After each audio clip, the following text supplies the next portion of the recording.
This show is sponsored by Deadly Nightmares, a podcast from ID. Picture yourself alone in the middle of nowhere and somebody's following you. On Deadly Nightmares, a podcast from ID, you can hear real stories from ordinary people who were stalked by predators. On each episode, survivors describe the moment they sensed something was wrong and how they managed to escape. Then investigators and family members speak to the details of each case, sharing exactly what happened. These terrifying stories are the stuff of nightmares, and they're all completely real. Listen to Deadly Nightmares wherever you get your podcasts. May 2nd, 2001 was 25 years ago, but Linda Lyle still remembers what the weather was like that day. It was a beautiful, beautiful May day. The sun was shining. It was just a beautiful day.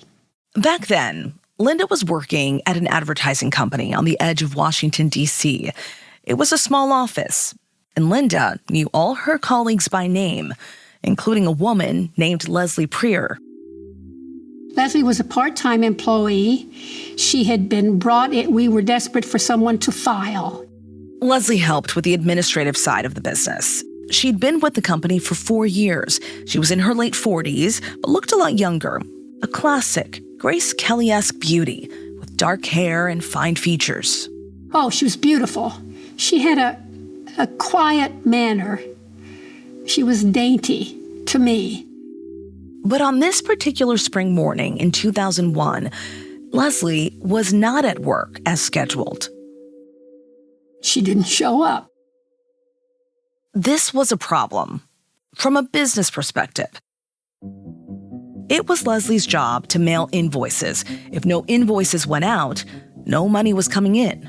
This was 2001, where the company had a lot of still paperwork, if you will, because we weren't in quite the digital age. Brett Reedy was the operations manager in the office.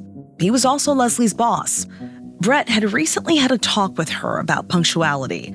Leslie lived nearby, just a few miles away, but she'd been turning up late a lot. It was odd that she wasn't there, only because she was kind of on probation, if you will. With me, it wasn't a handwritten probation or anything like that. It was just like, look, you got to make it by 10. So when 10 a.m. came and went, Brett took notice. When she didn't show up at 10:15, I just assumed she had a doctor's appointment or something held her up in the bus or something like that. Brett Reedy is a pretty even-keeled guy. But Leslie's absence that day, it clearly got his attention. At 10:15, he asked around the office, did anyone know where Leslie was? Everyone said no. At 10:30, Brett had his secretary call Leslie's house. No answer. He said, darn it, where the hell is Leslie? Linda says Brett was annoyed, but he was also concerned. He wondered if Leslie's bus had broken down. I know it only takes about 25 minutes for her to get to the office. So I said something must have happened. By 11:15, Brett called Leslie's husband, Sandy Preer. I said, well, I'm calling you because Leslie's not here. And did she have a doctor's appointment I don't know about? And he goes, no. Very quickly. And he goes, that's not good. So I'm like, well, wait, okay. So now something's really wrong. So on that warm May morning, 25 years ago, Brett made the decision to go to Leslie Preer's home and try to find out why she hadn't shown up. It was a decision that would land Brett in the middle of a gruesome scene and a bewildering mystery that would take decades to solve. 911, what's emergency? There's blood in the foyer, and it looks like something possibly happened. What happened was a violent secret, carefully kept for years, until a revolution in how crimes are investigated finally brought the truth to light. From ABC Audio and 2020, I'm Stephanie Ramos, and this is Blood and Water. Episode 1, looking for Leslie.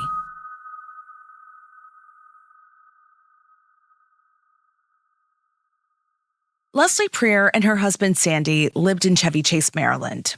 It's a prestigious suburb of Washington, D.C., full of picturesque neighborhoods, and it's a place I know well.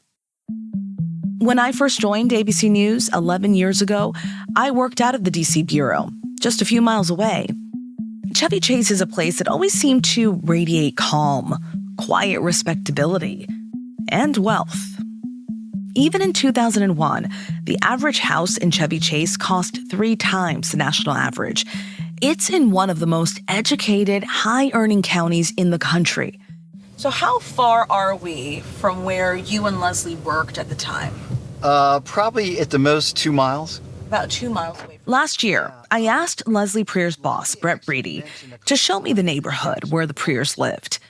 Now in his 60s, Brett drove me, retracing his journey from all those years ago. On that day in 2001, when Leslie didn't show up for work, Brett had driven the long way to her house, checking side streets and Leslie's bus route. If her bus had broken down, perhaps she'd been stranded by the road. Yes. This is what it looked like back then? Well, absolutely. Like many other suburbs across the country, Chevy Chase is full of lush green lawns and lots of helpful signs telling you to look out for children playing and neighborhood watch. The Preers lived on Drummond Avenue, where a row of large houses sit behind tall trees. It's an area Brett Reedy knows like the back of his hand. And this is my house where I grew up in. Oh, this one right here? The next one on the right. Oh, it's lovely. But this is, great neighborhood. I had about probably 6 friends that lived on this street from elementary school. And right here at this intersection, I was often a patrol for elementary school right here for this crossing. I remember those days too. I was a patrol. I was a 5th grade patrol kid. Right. Well, mine was 6th grade. You had to fold the patrol belt a certain way. Leslie's daughter, the Preer's only child, had attended that same elementary school. Brett said the reason he went to Leslie's house that day is because he knew the neighborhood so well. Even the street they lived on was familiar. Brett drove me the length of Drummond Avenue to where the cul-de-sac ended. Okay, this is where the house would have been. So you see, it's obviously redone. Yes. The Preer's home was knocked down a few years ago, and a different, modern house now sits in its place. Crime scene pictures show that the Preers' house was a colonial-style red brick home, 2 stories tall, with white columns flanking the front door. In the photos, the house looks perfectly symmetrical, neat as a pin. Brett and I stopped right out front, where the Preers' house once stood. And then if I get right here, this is where I would think about Leslie. Brett's tour of the neighborhood had ended right where he was 25 years ago, looking up at a perfect house on a perfect street, totally unaware of what was lurking inside. Road to the NBA Finals is happening now on ESPN and ABC. It's make or break now. Best on best now. Oh, what a gorgeous move. Watch him say it with his chest now. Greatness is up for grabs. And the world is watching. Just wait. On the home of the NBA Finals.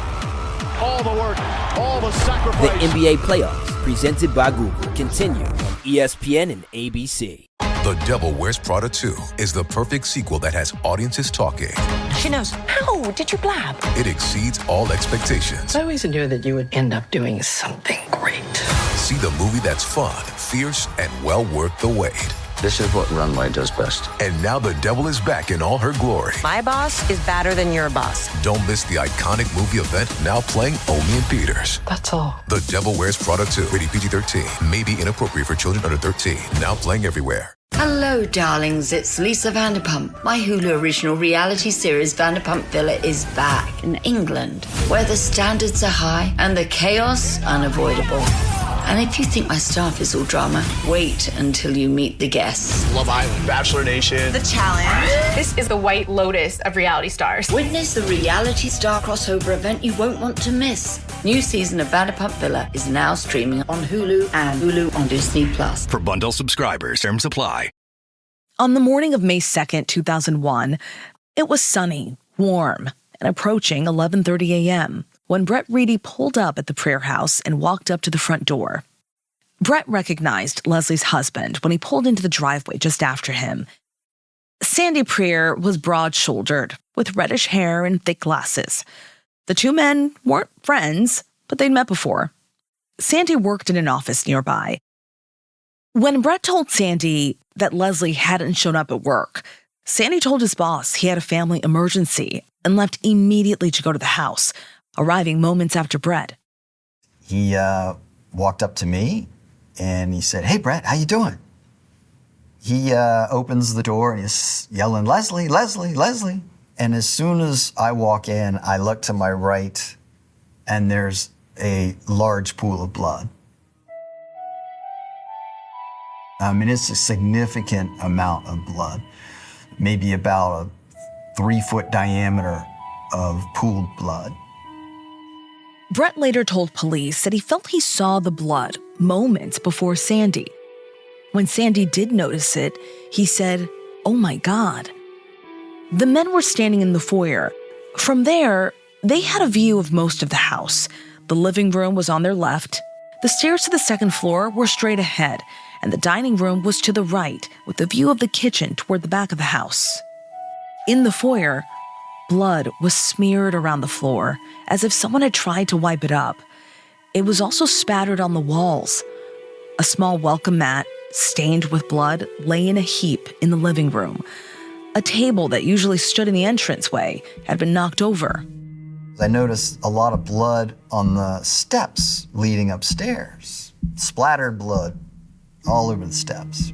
Oh God, something's happened here. It looked bad, like the aftermath of something violent. Brett didn't want to move. He didn't want to find Leslie, he said, in some kind of compromised position. So he stayed in the foyer while Sandy walked up to the second floor, calling for his wife. Brett looked into the dining room and saw something peculiar. A pool of water on the floor. He bent down to take a closer look. And I'm still kind of knelt down. And as I'm knelt down, I noticed something move down the hall. It was the door to the basement. And that door was slowly opening.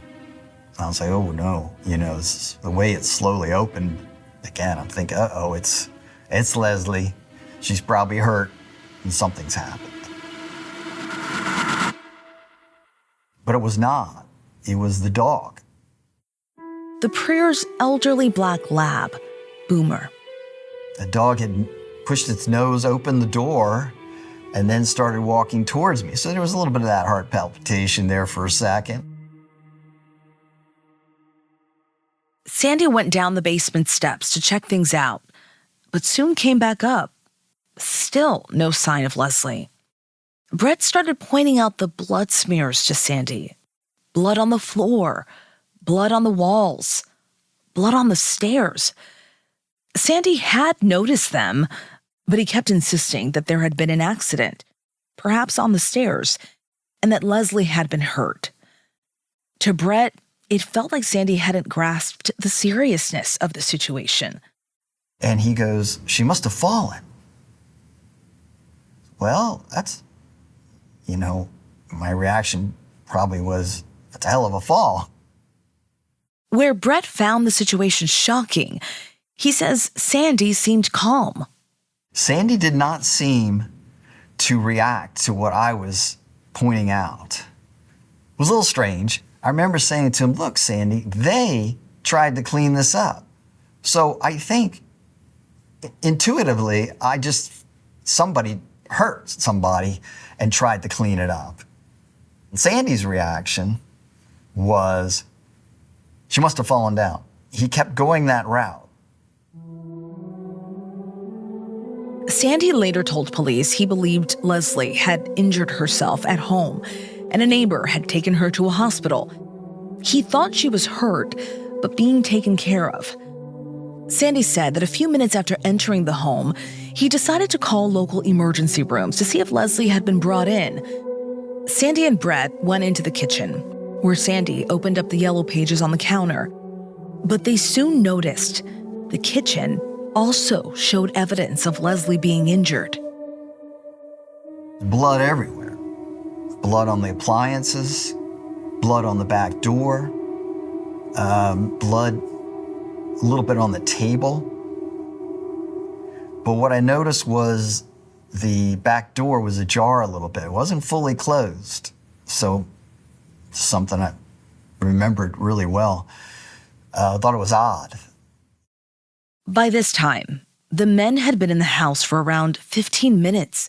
From the top floor to the basement, they'd found no sign of Leslie, but plenty of blood. At 11:46 a.m., Brett called 911. 911, what's emergency? I work for a company, and we didn't have a call from an employee. We just walked in the door, our husband and I, and there's blood in the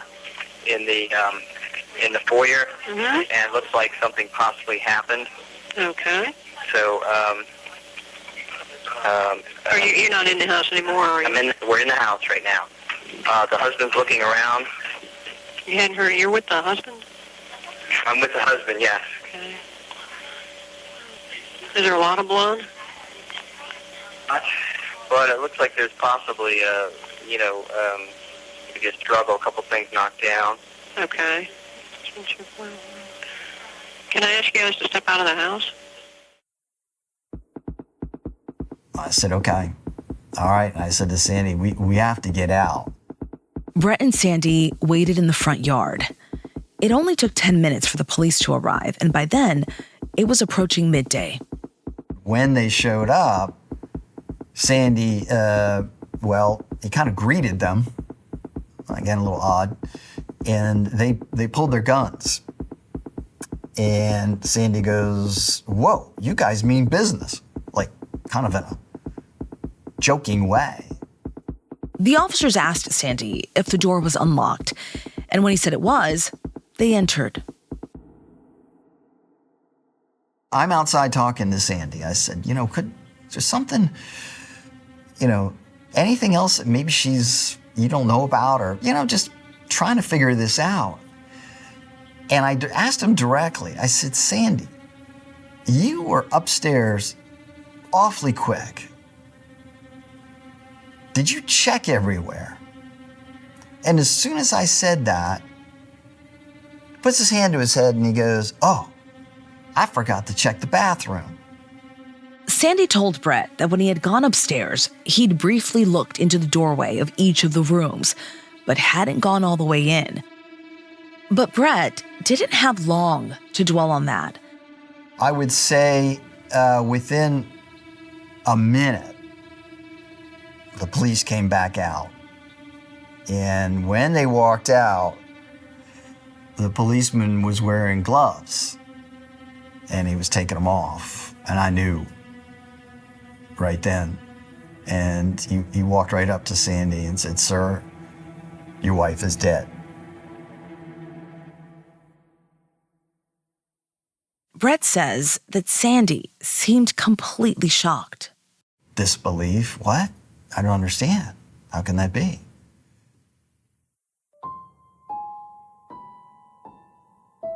Leslie Prier's body was found lying in the shower of the upstairs bathroom. Near her head was a large pool of blood. The police report from that day described it as a sudden death, undetermined. An autopsy would be needed to figure out the exact cause of death. The first thing I thought of was Lauren, the daughter. This was going to be tough. The only daughter. And that's all Leslie talked about.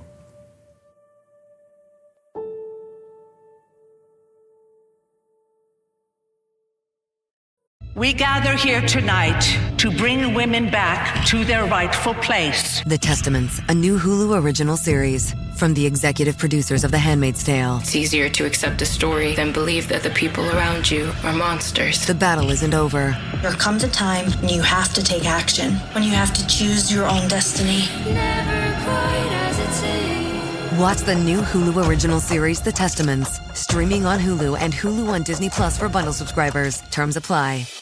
Hey, it's Nikki Glazer. My new stand-up special, Good Girl, is now streaming on Hulu. Every single woman loves Good Girl. And guys don't want to say it because they're like, it sounds like I'm her dad. And it's like, exactly. Okay, just be my dad. At Starbucks, this girl came up to me and she was like, are you? And I was like, yeah. And she was like, oh, where there's a Band-Aid in your hair? Don't miss Good Girl, now streaming on Hulu. Terms apply. Sunday nights on ABC. What happens when the person you love the most turns out not to be who you think they are? Everything he told me was a lie. I was betrayed. From the #1 true crime podcast, Betrayal. He's been living a secret double life. My marriage ended with a 911 call. The tape is blood-curdling. Betrayal, Secrets and Lies. So many people are living with their own betrayal. Sunday nights at 10, 9 central on ABC and stream on Disney Plus and Hulu. Lauren Preer was 23 years old when she got the news that her mother had died. So talk to me a little bit about your childhood. How was that for you, growing up in Maryland with your mom and dad? Just wonderful. See, I knew I was going to cry. It's okay. When I sat down with her last year to talk about her mom's death, Lauren was almost exactly the same age her mom had been when she died, in her late 40s. She says until that day in 2001, the Preer's family life had been idyllic. We're on Drummond Avenue. It's a beautiful neighborhood, extremely safe. I never felt scared there. Mm-hmm. And we'd have barbecues and my friends would come over. Like I said, my dad would cook. My mom was actually not the best cook, not to be mean, but she wasn't. We all have our strengths. Right. But so it was just wonderful. We had a huge backyard and my mom and I would plant tulips in the front of the house and they would grow. So Lauren said Leslie was always there when she needed her. When I was very young, I always had sleepover parties for my birthday. And I had 8 to 10, there was a bunch of girls. We had all sleeping bags and we sleep downstairs in the living room. It's like a girl's dream. Yeah. But anyways, my mom, for some bizarre reason, let me rent The Exorcist. Actually, it was my dad. It wasn't my mom. And so my girls and I all watched The Exorcist. And then after that, I never slept alone. My mom slept in my trundle bed with me. So it was like the pull-out thing, so I had my top part and she would sleep with me until I fell asleep. Mm-hmm. So she always stayed with me. And that's a scary but wonderful memory. Lauren said that she and her mom spent a lot of time together, even after Lauren moved out of the house and into an apartment in nearby Silver Spring. They would take trips to D.C. to visit the museums. Lauren said her mom especially liked the National Portrait Gallery. Seems like you both had a very good relationship. Oh, yeah. My mom and I were best friends. Yeah. She was everything to me. Everything. Mm-hmm. I just couldn't believe it. On May 2nd, 2001, in the afternoon, Lauren tried to call Leslie. My mom and I talked on the phone every single day. That was our routine. I mean, seriously, I would call her office and her friend Gail worked there. And I called the office and Gail answered the phone. And I was like, hi, Gail, it's Lauren. I was like, can I talk to my mom? And she was like, oh, she's not in yet. But I was told to tell you that if you called to call your father. And then I knew something was weird. Lauren called Sandy on his cell. I said, Daddy, I was like, hi. I was like, where Mama's not at work. What's going on? I was confused. Mm-hmm. And I looked out the window and I saw a police car pull up. And I said, what's going on? And I saw my dad and a police officer get out of the car. And I said, oh God, what the hell's happening? My dad is like he was just talking, but everything was in slow motion. He's like, Lauren, your mom's been in an accident. I think we're seeing like a bus accident or she got in a car. Like, you know, I wasn't thinking the work or that. And then he said, she's no longer with us anymore. I was like, what? And so I ran into my bedroom and he screamed, like screamed. Like what you hear on like the horror movies, like deep down in your stomach scream. And I just waited for a few minutes. And I said, I don't understand. Sandy told Lauren that Leslie had died in an accident, but investigators didn't actually know what happened. The scene at the Preer home was full of details that didn't make sense. No signs of forced entry. Leslie, dead in an upstairs shower. Her blood, downstairs. Some of it hastily cleaned up. Lauren said she and her dad were in shock. And when they went home, they weren't allowed in.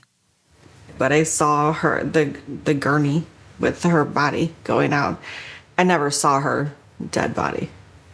Thank God. I'd be in an institution right now. Until investigators could find answers, they told Sandy he'd have to find somewhere else to stay. He moved into a nearby hotel while Leslie's body was moved to the county coroner's office. 3 days later, on May 5th, Lauren got news about her mother's autopsy. The detective came to my place and said this was not an accident. It's a homicide. Authorities would determine that Leslie Preer was killed in the foyer of her home. She had been beaten and strangled with multiple blunt force trauma injuries. A large V-shaped wound on her head matched the outline of the baseboards near the front door. After her death, investigators believed that her body had been dragged upstairs and put into a scalding shower. The water had been so hot, it caused thermal burns. Detectives believed that this was an attempt to clean up the scene. Shock and fear spread throughout the neighborhood. Leslie had been murdered in her own home, and the killer could still be out there. But something else spread too: intense curiosity. Soon, the police would be inundated with tips from Leslie Preer's neighbors, co-workers, and friends, all trying to help solve this murder. A murder that seemed from the outset not to make any sense at all. Detectives didn't believe that this crime, committed in one of the safest counties in the country, was random. By the time they told Lauren Preer on May 5th that her mother was the victim of a homicide, they already had a number one suspect in mind. And the scary part is that they tried to put it on my father. I said, no. I'm like, my dad loved my mom, adored her. But under questioning, Sandy showed that there were secrets in the Preer house, arguments between husband and wife that had been getting worse. Just bam, bam, bam, just keep coming at you. And it wasn't fun. This was not an open and shut case. The investigation was riddled with unexpected revelations and dead ends that would prevent justice from coming for a very long time. It makes you paranoid in a way to think that there's somebody that could commit this brutal crime and then just be walking free. In your eyes, it's guilty until proven innocent. But honey, your DNA was in the crime scene.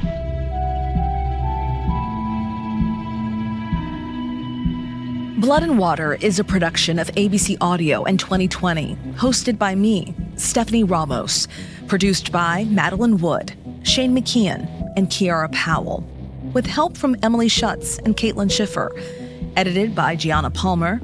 Our supervising producer is Susie Liu. Music and mixing by Evan Viola. Scoring by Kiara Powell. Special thanks to Katie Dendas, Janice Johnston, Sean Dooley, Chris Donovan, Camille Peterson, Christina Corbin, Gail Deutsch, Amanda Carr, Ellie Jostad, Angie Adam, and Michelle Margulis. Josh Cohan is our director of podcast programming. Eamon McNiff is our executive producer.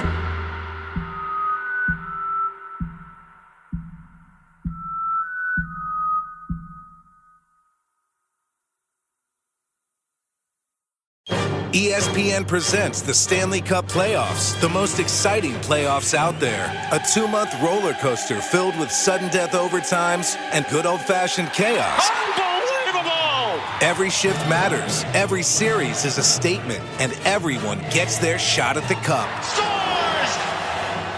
The Stanley Cup Playoffs, presented by Geico. Continue on ABC, ESPN, and the ESPN app.